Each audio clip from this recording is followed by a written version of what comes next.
देखो, तो इसके बाद का जो भी लेक्चर है एकदम लाइट रखेंगे, न्यूमेरिकल्स करेंगे तो थोड़ा और क्लियर हो जाएगा जो भी देखा है।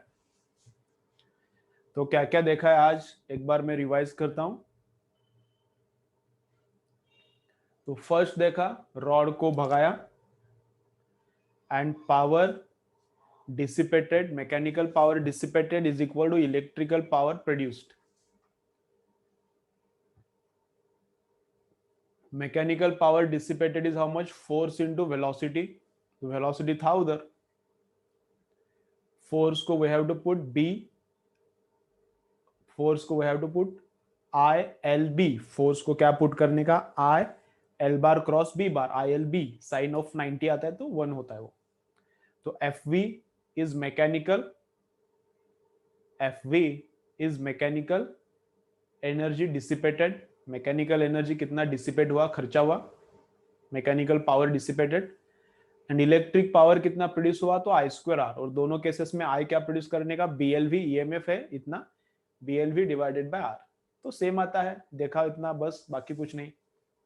उसमें कुछ रट्टा करने का है, कुछ भी रट्टा नहीं करने का उसमें। नंबर 1। नंबर 2 क्या देखा,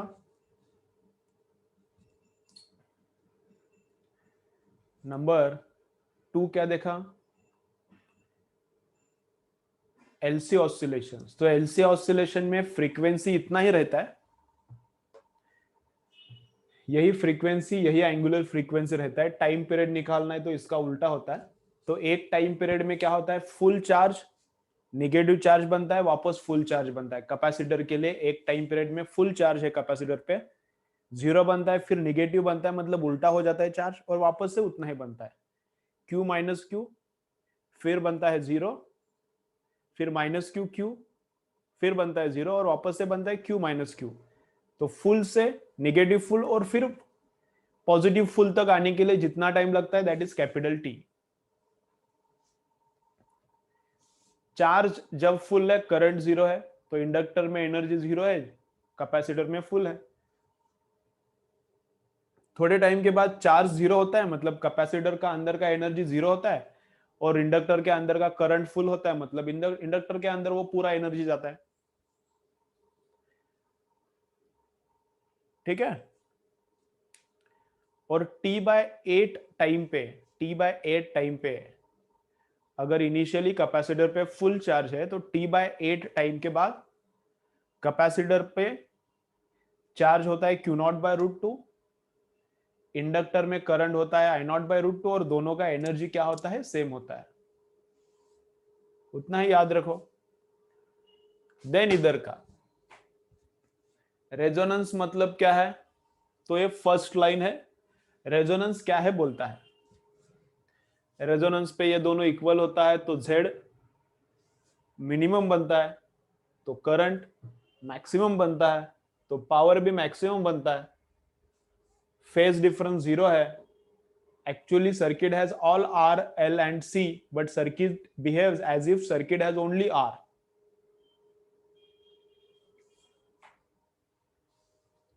Then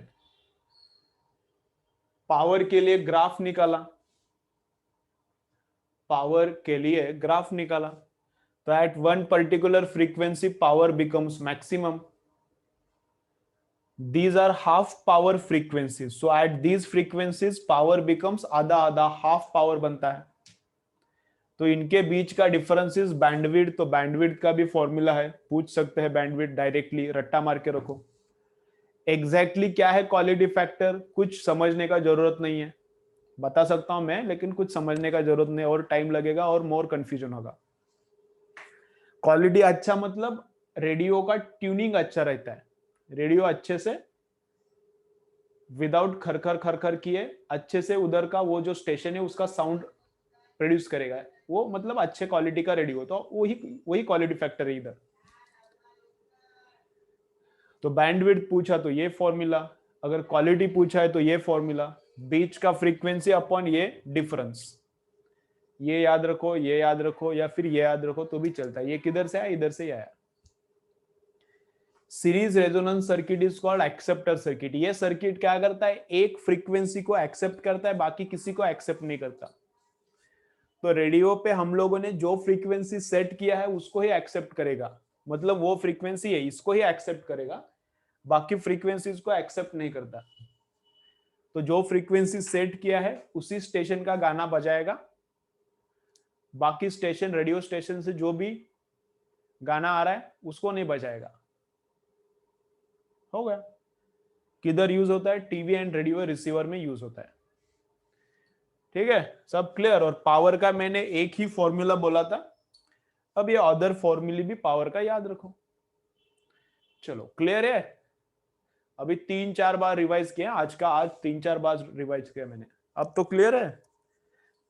बोलो बोलो बोलो बोलो बोलो। है क्या रे, है क्या?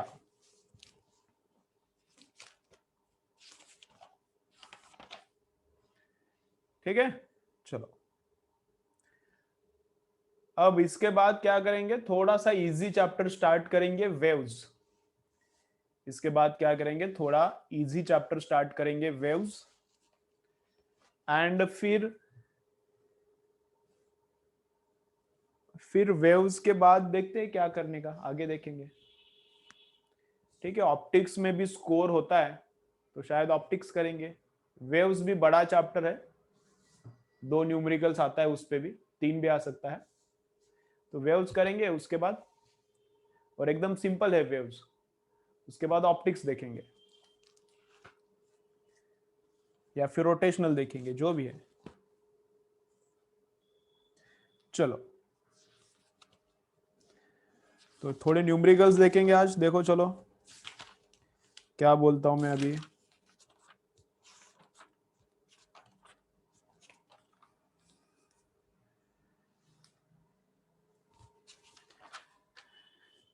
देखो, अगर ऐसा एक सर्किट है, ऐसा सर्किट है, स्क्रीनशॉट लिया ना इसका? नहीं लिया तो ले लो, स्क्रीनशॉट अगर नहीं लिया है तो ले लो फटाफट।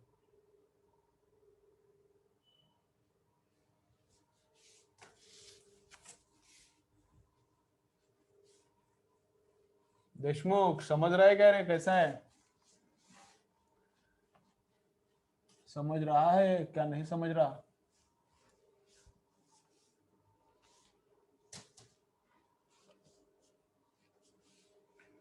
समझ रहा है, अच्छा है, फिर अच्छा है।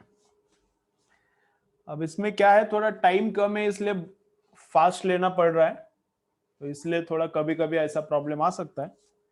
और तुम्हारा पहले से प्रिपरेशन कुछ भी नहीं है, 11th-12th में कुछ भी नहीं पढ़ा, तो थोड़ा डिफिकल्टी आ सकता है। देखो, ऐसा दिया है, current is equal to 4 sin omega T plus 3 cos omega T. Find out RMS value of current. क्या बोला है?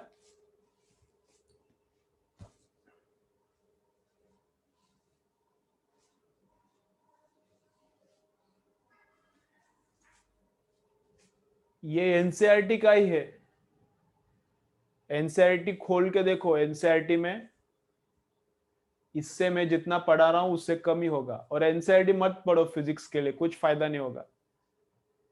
केमिस्ट्री एंड बायो के लिए एनसीईआरटी रीड करो, फिजिक्स के लिए एनसीईआरटी रीड करोगे तो और कम मार्क्स आएगा। हाँ, देखना है तो देखो मैं जो पढ़ा रहा हूं वो कम पढ़ा रहा हूं क्या, तो अपना ज्यादा ही हो रहा है एनसीईआरटी से। तो देखो, एनसीईआरटी में जो डेरिवेशन रहता है वो मैं नहीं लेता इधर, वो बोर्ड को आता है डेरिवेशन। नीट को किधर पूछते हैं? ठीक है, न्यूमेरिकल के बुक में से डीसी पांडे का थ्योरी रीड करो या फिर एररलेस का थ्योरी रीड करो, एकदम मस्त है। डीसी पांडे का थ्योरी रीड करो या फिर एररलेस का थ्योरी रीड करो, एनसीईआरटी मत रीड करो फिजिक्स के लिए। एंड न्यूमेरिकल सॉल्व करो मैक्सिमम। चलो, तो ये ऐसा करंट है, देखो ऐसा करंट है, and we have to find out RMS value. अब लफड़ा ये है कि इधर पीक वैल्यू कौन है? RMS is peak divided by √2, that we know. But which one is peak value? Is it 4 or is it 3? अगर अकेला रहता तो इसका पिक वैल्यू इज 4, ये अकेला रहता तो इसका peak value is 3, but addition है तो लफड़ा है ना, तो कैसे उनको एक करना पड़ेगा, तो उन दोनों को मिला के एक करना पड़ेगा। तो कैसे करने का एक, तो देखो ऐसा करना है, ठीक है। तो पिक वैल्यू ऑफ करंट, एक जगह पे साइन, एक जगह पे उसका ही कॉस, ऐसा ही चाहिए। मैं डायरेक्ट बताता हूं, इसका डेरिवेशन थोड़ा सा लंबा है, लेकिन अब तुम लोगों को मैथ्स भी इतना आता नहीं, तो मैं डायरेक्ट बताता हूं। एक जगह पे साइन है उसी एंगल का, दूसरी जगह पे कॉस है उसी एंगल का। तो पिक वैल्यू ऑफ करंट कैसे निकालते हैं, रूट ऑफ I1 का स्क्वायर, मतलब ये, प्लस I2 का स्क्वायर, इसका पिक का स्क्वायर प्लस इसका पिक का स्क्वायर, इनका root is equal to overall peak, ऐसा आता है। तो ये रिजल्टेंट टाइप दिखता है, ये रिजल्टेंट टाइप दिखता है, लेकिन रिजल्टेंट है नहीं। ये रिजल्टेंट टाइप दिखता है, लेकिन रिजल्टेंट दिखता नहीं। एक जगह पे साइन और एक जगह पे कॉस ही चाहिए, तभी ऐसा होता है, नहीं तो नहीं होता। ये रिजल्टेंट टाइप दिखता है, वेव्स का एडिशन रिजल्टेंट जैसा ही दिखता है, वेक्टर एडिशन जैसा, लेकिन वेक्टर एडिशन नहीं है रहता ये। तो ठीक है, तो ये डालो 4 इधर, ये 3 इधर डालो, तो ये आता है 5। तो पीक वैल्यू ऑफ करंट आता है 5 एम्पियर। दोनों का मिल के पीक है, इसका पीक 4 था, ये अकेले का पीक 3 था, लेकिन दोनों का एडिशन का पीक 5 है। तो आरएमएस वैल्यू कितना आया ओवरऑल का, तो 5 डिवाइडेड बाय रूट 2 आता है। क्लियर, चलो स्क्रीनशॉट मारो, आगे जाएंगे। थोड़ा सा अलग जो है क्वेश्चंस वो लेता हूं मैं।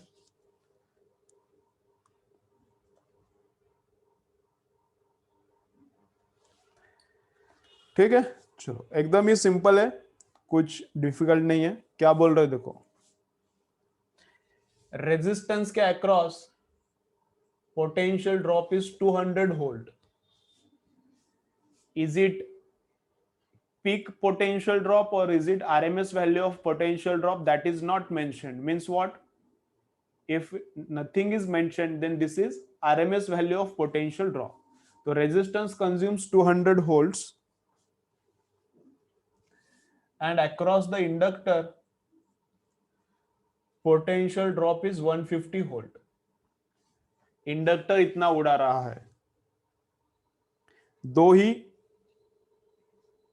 दोनों ही प्रेजेंट है, only two things are present in the circuit.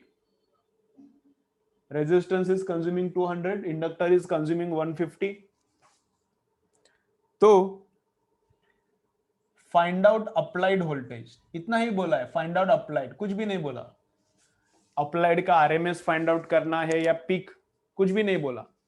तो we have to find out applied, तो मतलब क्या, आरएमएस ही फाइंड आउट करना है।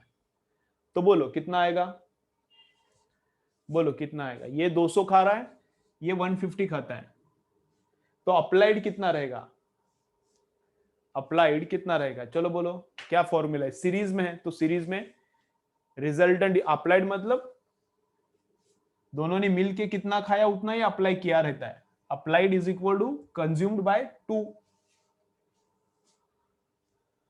बोलो तो क्या फॉर्मूला होता है, दोनों ने मिलके खाया कितना, तो दोनों ने मिलके जितना खाया उतना ही हम लोगों ने दिया है, जितना प्रोवाइडेड है दैट इज द कंज्यूम्ड। तो applied is equal to root of E R का स्क्वायर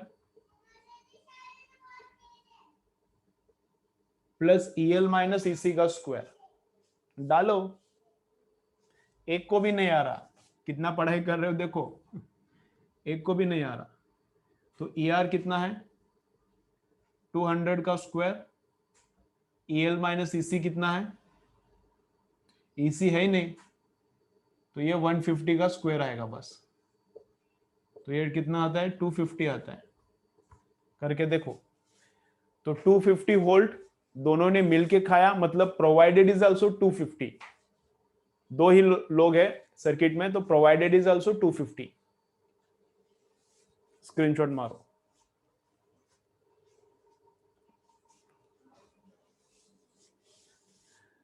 बाकी एक दो लोग किधर गए, कुछ समझ नहीं रहा इसलिए भाग गए लग रहा है।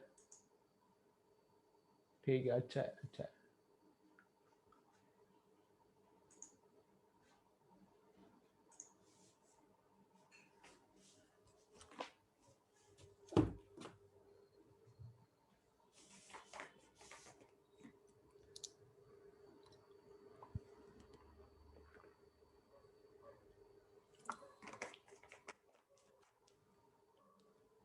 ठीक है, चलो नेक्स्ट देखेंगे।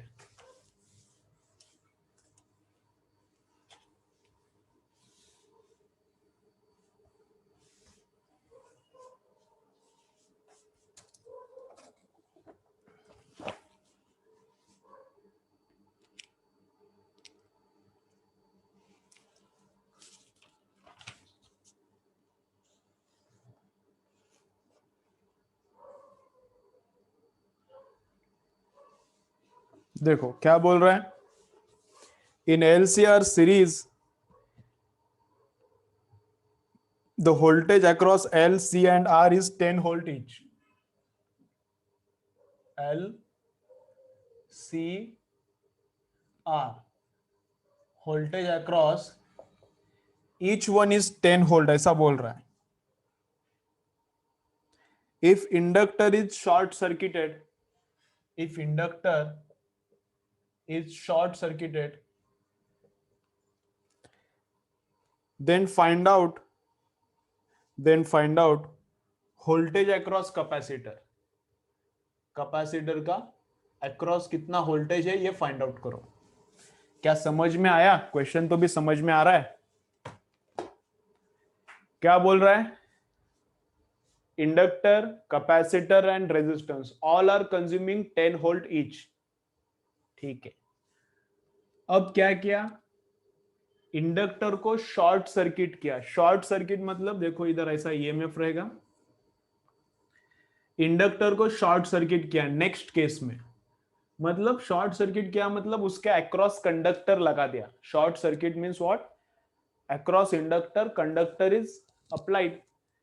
तो जो भी करंट जा रहा है that current will pass through this conductor, current will not pass through the inductance. क्यों जाएगा? लफड़ा क्यों करेगा? फोकट का रास्ता मिल रहा है तो फोकट का रास्ता यूज करेगा. इधर है इंडक्टर में रेजिस्टेंस फील करके अंदर से क्यों घुसेगा? अरे मस्त रास्ता है, फोकट का फ्री का रास्ता है, उधर से जाएगा. तो इसका मतलब शॉर्ट सर्किट करने के बाद after short circuiting inductor goes out of the circuit. After short circuiting inductor goes out of the circuit, circuit के बाहर जाता ही है. तो बस कैपेसिटर एंड रेजिस्टेंस से बचता है और दोनों मिलके ये जो प्रोवाइडेड है उसको दोनों मिलके कंज्यूम करते हैं. तो फिर after short circuiting potential drop across the capacitor we have to find out. Before it is 10 volt, तो after short circuiting how much potential drop is there ये फाइंड आउट करना है. अब क्वेश्चन तो समझ में आया होगा, तो इजी है, देखो कैसा करना है. तो बैटरी का ईएमएफ कितना है? बैटरी का ईएमएफ कितना है? तो उसका फॉर्मूला रहता है ई आर का square plus E L minus E C का स्क्वायर. बैटरी का कितना है ईएमएफ? ये आरएमएस है तो इसका भी आरएमएस ही आ जाएगा. इधर आरएमएस डालेंगे तो आरएमएस ही मिलेगा. तो ये शॉर्ट सर्किट करेंगे, बाद में देखेंगे ये. तो हर एक ने कंज्यूम किया है 10-10 वोल्ट. तो रेजिस्टेंस का डालो 10, तो 10 का स्क्वायर. ईएल एंड ईसी कितना कितना है? ये भी 10-10 है, तो 10 माइनस 10 0, 0 का स्क्वायर 0 आता है. तो रूट ऑफ 10 का स्क्वायर 10 वोल्ट. इसका मतलब क्या है? तीनों ने 10-10-10 कंज्यूम किया एंड प्रोवाइडेड इज आल्सो 10. हमने कितना प्रोवाइड किया है? That is also 10 volt. हमने कितना प्रोवाइड किया है? That is also 10 volt. अब इसको शॉर्ट किया. अब क्या किया? इसको क्या? शॉर्ट मतलब इंडक्टर को सर्किट से निकाल दिया. शॉर्ट किया मतलब उधर ही है, सर्किट में ही है, लेकिन अब सर्किट में पार्टिसिपेट नहीं करेगा. अब इधर का वैल्यू कितना है? 10 वोल्ट. अब ईसी कितना है देखना है और ईआर कितना है देखना है.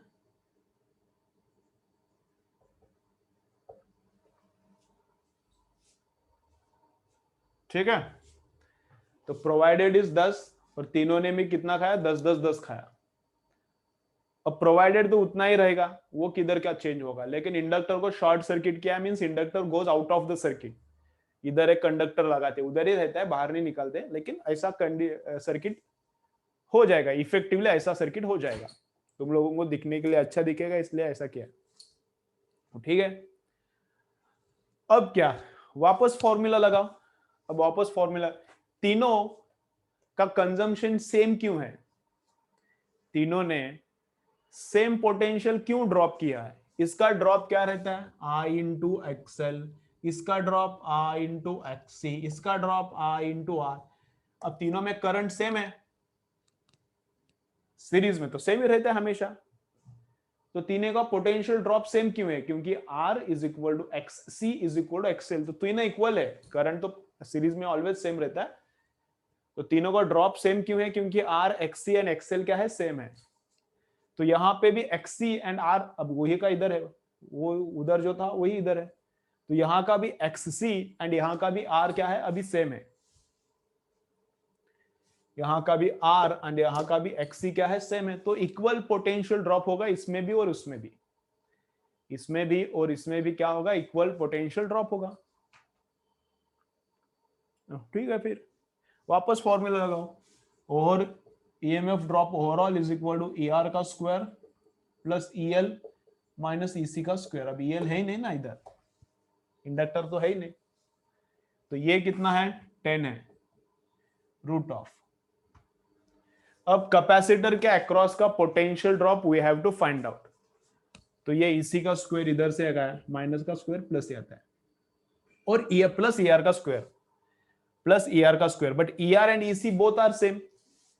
इसका ड्रॉप और इसका ड्रॉप दोनों का सेम, दोनों का करंट सेम है because they are in series, and दोनों का XL and XC and R भी सेम है, इधर ही सेम था, इधर भी सेम होगा। तो ये 2 टाइम्स ऑफ ई आर को ईसी ही पुट किया, तो ईसी और ईसी, 2 ईसी का स्क्वायर, स्क्वायर मारो, तो 100 बाय 2 स्क्वायर मारा, 100 बाय 2 इज ईसी का स्क्वायर, तो EC is how much, 10 by root 2, EC is how much, 10 by root 2। तो कैपेसिटर खाएगा इतना, रेजिस्टेंस भी इतना ही खाएगा, और ओवरऑल कितना हमने प्रोवाइड किया है, 10। ठीक है, चलो ये समझा क्या रे, समझा क्या, क्या रिपीट चाहिए बोलो, कमेंट मारो, ये समझा क्या। देखो एक बार न्यूमेरिकल और बोलो मुझे, समझा क्या क्या किया। Repeat repeat repeat repeat repeat repeat, yes yes yes yes repeat. 4 yes आए हैं, 1 रिपीट बोला है।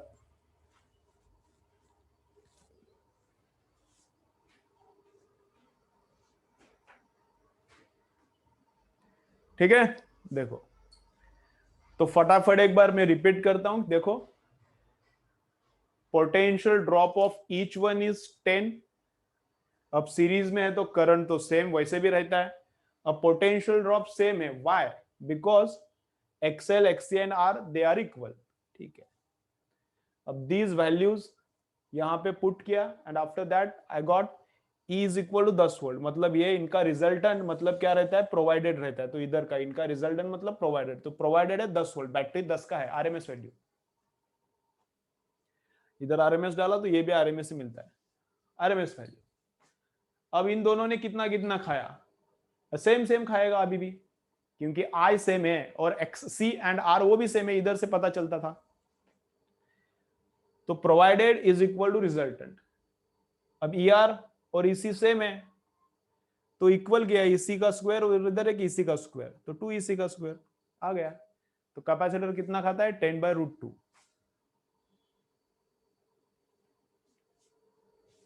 इधर दिया है ना क्वेश्चन में, इधर दिया है पहले से ही, वोल्टेज सेम है, तीनों सेम खा रहा है। क्यों खा रहा है सेम, पहले से इधर सीरीज में दिया है कि वोल्टेज सेम है तीनों का, 10 10 10 है। अब करंट तो सेम ही है, अब सेम क्यों हुआ, क्योंकि रेजिस्टेंस सेम है तीनों का। अब ये निकाल दिया, अब ये निकालने के बाद क्या अनइक्वल होगा, क्या रेजिस्टेंस बाद में भी इक्वल ही रहेगा। तो इसलिए दोनों का पोटेंशियल ड्रॉप सेम है, इसीलिए सेम है, इधर से इंफॉर्मेशन लिया वो, फिर इसको और इसको इक्वल किया, इधर डबल लिया, गेम ओवर। ठीक है, चलो